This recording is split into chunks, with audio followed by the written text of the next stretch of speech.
আল্লাহ পাক আমাদেরকে দয়া করছেন, সর্বশ্রেষ্ঠ নবী আমাদেরকে দান করছেন, সর্বশ্রেষ্ঠ কিতাব কোরআন শরীফ আমাদেরকে দিয়েছেন। আমাদের নবীও শ্রেষ্ঠ, আমাদের কিতাবও শ্রেষ্ঠ, আমরা নবীর উম্মত, আমরাও সর্বশ্রেষ্ঠ। আমাদের কিতাবটা কেমন কিতাব? আল্লাহ বলছেন, যালিকাল কিতাবু লা রাইবা ফীহি, এটা এমন একটি কিতাব যার মধ্যে ভুল নাই, সন্দেহ নাই। আমাদের কিতাবে কোনো ভুল আছে? কোনো সন্দেহ আছে? এটা নির্ভুল একটি কিতাব, নোক্তার মধ্যে নাই, হরফের মধ্যে নাই, লফজের মধ্যে নাই, শব্দের মধ্যে নাই, আয়াতের মধ্যে নাই, সূরার মধ্যে নাই। আমাদের কিতাবটি পরিবর্তন করারও সুযোগ কারো নাই। হুদাল লিল মুত্তাকিন, এটা এমন কিতাব যে কিতাবের মধ্যে মুত্তাকিন মানে ঈমানদার, ঈমানদারের সর্বোচ্চ লকব হলো মুত্তাকিন। ঈমানদারদের জন্য এই কিতাবে হজের বিধান, যাকাতের বিধান, পর্দার বিধান, নামাজের বিধান, রোজার বিধান, সব কিছুর বিধান একটা একটা করে ঈমানদারের জন্য এই কিতাবের মধ্যে আল্লাহ সাজিয়ে রেখেছেন। এই হুদার অর্থ বিধান, হুদাল লিল মুত্তাকিন, মুত্তাকিনের জন্য হেদায়েত আছে, মানে রাস্তা আছে, মত আছে, পথ আছে, বিধান আছে। এটি সেই কিতাব।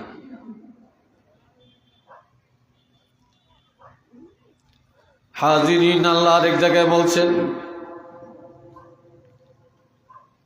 শাহরু রমাদান আল্লাযী উনজিলা ফীহিল কুরআন হুদাল লিন্নাস।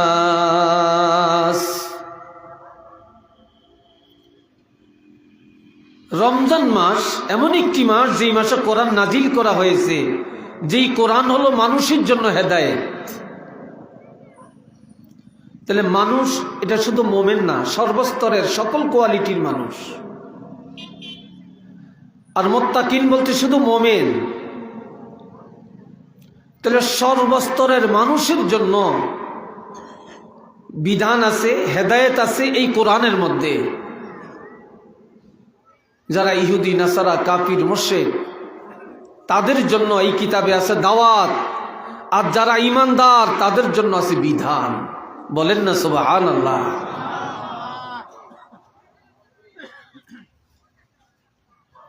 এরপরে আল্লাহ বলছেন,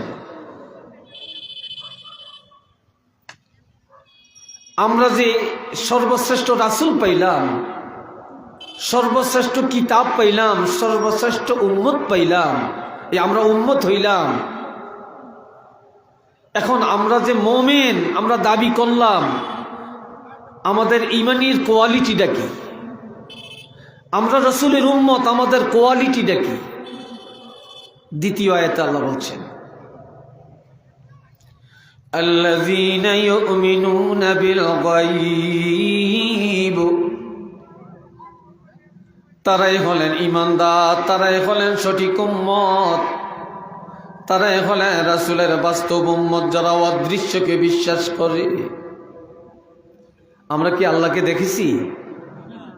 কথা বলেন, জোরে বলেন। মাথা নিচু করছেন কেন? আমার দিকে তাকিয়ে কথা শুনেন। এই লোকটা কি ঘুমাচ্ছে নাকি? রাত না হইতে ঘুমাচ্ছে, তা আপনি ওয়াজ শুনবেন কিসে?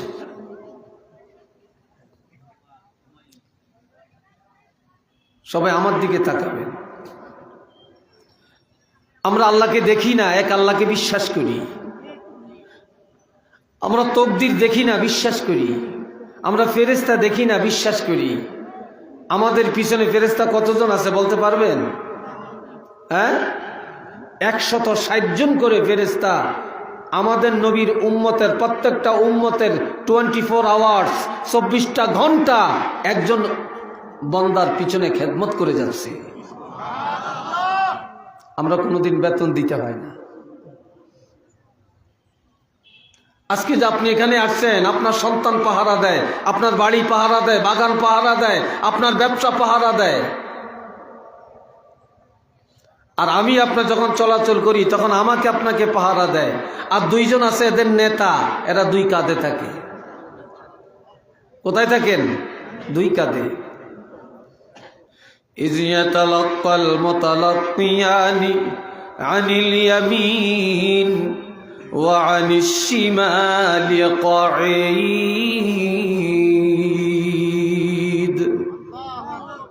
একজন ডাইন পাশে, আরেকজন বাম পাশে বসা অবস্থায় আছে, উপবিষ্ট। তবে এটা ঠিকানা, এটা আল্লাহর কোরআনের বিধান, এরা বসা আছে। তবে এই আয়াতের তাফসীরে লেখছে এরা এক অবস্থায় থাকে না। আমরা যখন বসে থাকি একজন ডান কাঁধে, আরেকজন বাম কাঁধে। যখন আমরা দাঁড়াই একজন মাথার উপরে, একজন সামনে, আরেকজন পিছনে। যখন শুইয়া ঘুমাই একজন পায়ের কাছে, আরেকজন মাথার কাছে। যখন হাঁটি একজন সামনে, আরেকজন পিছনে পাহারা দিয়ে যায়, আর বাকিরা এদের নেতৃত্বকে গ্রহণ করে নেয়। সুবহানাল্লাহ বলেন। এরপরে বলছেন ইয়ালামুনা মা তাফআলুন, তোমরা যা করো তারা জানে। তোমরা বসে কি করো, দাঁড়িয়ে কি করো, শুইয়া কি করো, হেঁটে কি করো, দেশে কি করো, বিদেশ কি করো, লন্ডনে কি করো, আমেরিকায় কি করো, জাপানে কি করো, তোমার ঘরে কি করো, সব তারা জানে, রেকর্ড করছে। সুবহানাল্লাহ বলেন না ভাই? তারা রেকর্ড করছে।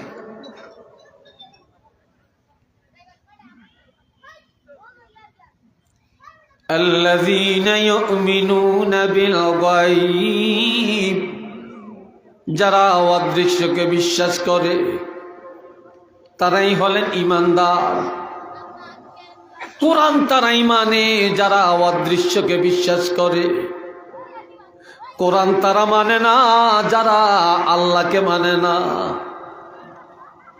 যারা অদৃশ্যকে বিশ্বাস করে না।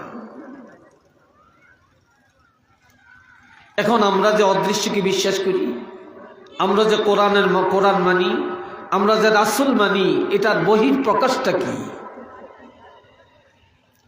ওয়ায়াকিমুনাস সালাহ,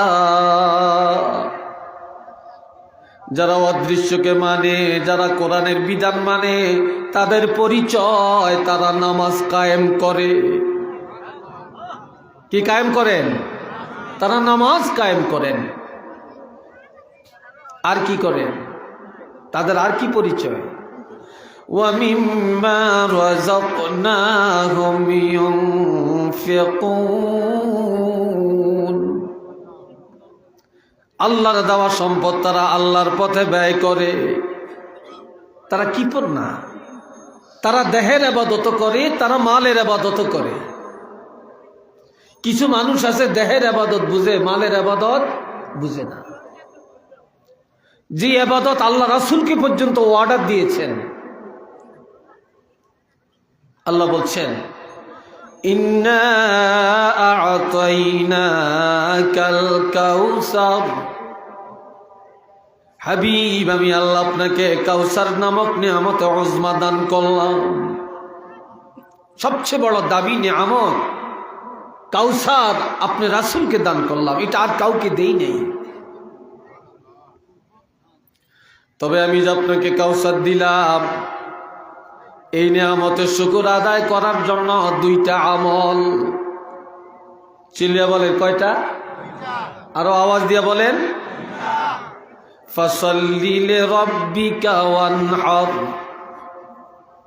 প্রভুর সন্তুষ্টির জন্য নামাজ আদায় করেন আর কোরবানি করেন। নামাজ হলো দেহের ইবাদত, কোরবানি হলো মালের ইবাদত। আপনি যখন দেহের ইবাদত নামাজ আর মালের ইবাদত কোরবানি করবেন, আমি যে এত বড় নিয়ামত আপনাকে দিলাম, এটা শুকর আদায় হয়ে যাবে। উচ্চ আওয়াজে বলেন না সুবহানাল্লাহ।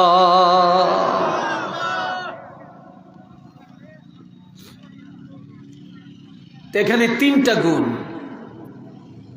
অদৃশ্যকে মানা, নামাজ কায়েম করা, মালের ইবাদত করা। এরপরে আল্লাহ বলছেন والذين يؤمنون بما أنزل إليك وما أنزل من قبلك وبالآخرة هم يوقنون।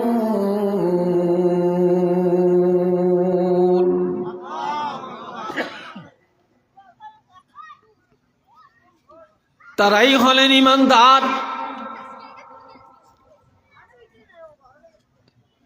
যারা বিশ্বাস করে হাবিব আপনার উপরে আমি আল্লাহ যে 30 পারা কোরআন নাজিল করেছি,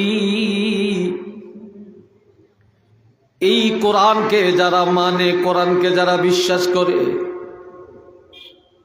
আর আপনার পূর্ববর্তী আসমানি কিতাবগুলোকে যারা বিশ্বাস করে, আর আখিরাতকে যারা বিশ্বাস করে, তারাই হলেন ঈমানদার, তারাই হলেন মুমিন। তাহলে ঈমানদার হওয়ার জন্য শর্ত অদৃশ্যকে মানা, নামাজ কায়েম করা, হালাল উপার্জনের টাকা এটা দিয়ে মালের ইবাদত করা, দান করা, 30 পারা কোরআনকে বিশ্বাস করা, পূর্ববর্তী আসমানি কিতাবের উপরে বিশ্বাস রাখা, আখিরাতের উপরে বিশ্বাস রাখা, এটার নাম হলো ঈমান। জোরে বলেন, এটার নাম কি? এর মধ্যে একটা যদি গ্যাপ থাকে তাহলে আমাদের ঈমানের পরিপূর্ণতা আসলো কিনা? আমাদের ঈমানের পরিপূর্ণতা নাই। আপনি নামাজ পড়েন, কোরআন মানেন না, আপনি অদৃশ্যকে মানেন, নামাজ কায়েম করেন না, তাহলে কি আমরা পরিপূর্ণ ঈমানদার হতে পারলাম না? এরপরে আমার আল্লাহ বলছেন ইন্নামাল মুমিনুনা আল্লাযীনা ইযা যুকিরাল্লাহু ওয়াজিলাত কুলুবুহুম ওয়া ইযা তুলিয়াত আলাইহিম আয়াতুহু زادتهم إيمانا وعلى ربهم يتوكلون।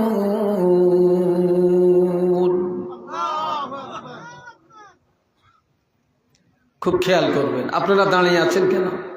কি দাঁড়িয়ে ওয়াজ শোনাটারে খুব আদব মনে করেন নাকি? বসেন, জায়গা আছে, বসে যাবেন। দাঁড়িয়ে থাকবেন কেন? দাঁড়িয়ে আলোচনা শোনা তো আদব না, বসে আলোচনা শোনা এটা হলো আদব। আর যখন জায়গা থাকবে না বসার, তখন দাঁড়াবেন নাকি? তখন দাঁড়াবেন, এখন দাঁড়িয়ে থাকবেন কেন? ঈমানদারের এরপরের কোয়ালিটিটা কি? আপনি যে ঈমানদার, আমি যে ঈমানদারের আর পরিচয় কেউ দিতে পারবে না। কোন ইউনিভার্সিটিতে এরা সার্টিফিকেট পাবেন না। এই সনদ আপনাকে আমাকে অর্জন করা লাগবে। আপনি নিজেই প্রমাণ করবেন আপনি ঈমানদার কিনা। কিভাবে পরিচয়টা নেবেন? আমার আল্লাহ বলেন নিশ্চিত যারা মুমিন, ইযা যুকিরাল্লাহু ওয়াজিলাত কুলুবুহুম, নিশ্চয়ই মুমিনগণ যখন আল্লাহর জিকির করে, মুমিনগণ যখন আলোচনা শোনে, ঈমানদারেরা যখন ওয়াজ মাহফিলে বসে, তখন যারা ঈমানদার জিকির করলে, ওয়াজ শুনলে, আলোচনা শুনলে, ঈমানদারের অন্তর আল্লাহর ভয়ে নরম হয়ে যায়, অন্তর প্রকম্পিত হয়, আর তাদের অন্তরের যত গাদ আছে এগুলো দূর হয়ে যায়। একটু চিল্লিয়া বলুন না সুবহানাল্লাহ। রহমতের ঢেউ শুরু হয়ে যায়।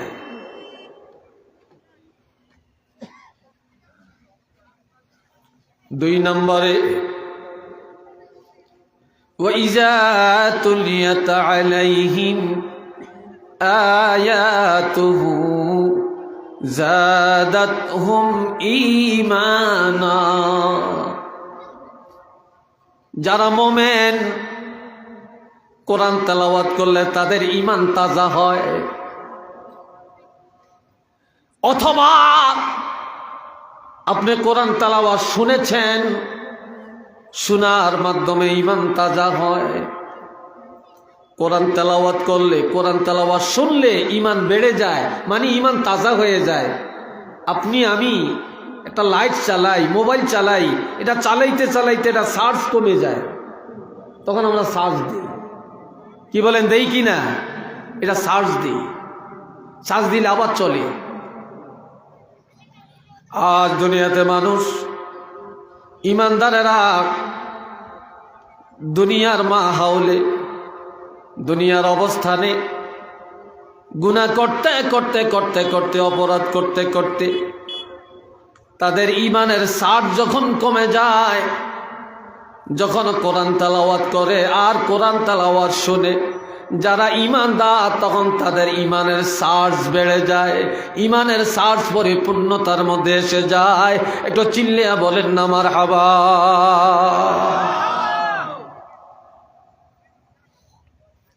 ওয়া আলা রাব্বিহিম ইয়াতাওয়াক্কালুন। ঈমানদার যারা, আপনি যে ঈমানদারের পরিচয়, পৃথিবীর কাউকে ভয় করে না, ঈমানদার কারো উপর তাওয়াক্কুল করে না, কারো উপরে ভরসা রাখে না। ঈমানদারেরা সব সময় আল্লাহর উপরে ভরসা করে চলে, কারো সাহায্য চায় না। ঈমানদারেরা আল্লাহর দরবারে সাহায্য প্রার্থনা করে, আর আল্লাহর কাছে সাহায্য প্রার্থনার জন্য আমার আল্লাহ একটা মেডিসিন আমাদেরকে দিয়ে দিছেন। সেই মেডিসিনটা হলো ইস্তাঈনু বিসসাবরি ওয়াসসালাহ, ইস্তাঈনু বিসসাবরি ওয়াসসালাহ। ও ঈমানদারেরা, আমি আল্লাহর কাছে তোমরা সাহায্য প্রার্থনা করো ধৈর্য আর নামাজের মাধ্যমে। অর্থাৎ ধৈর্যের সাথে যদি নামাজ আদায় করো, ধৈর্যের সাথে যদি ইবাদত করো, আমি আল্লাহর সাহায্যের দরজা তোমাদের জন্য খুলে দেওয়া হবে। একটু চিল্লিয়া বলেন না সুবহানাল্লাহ।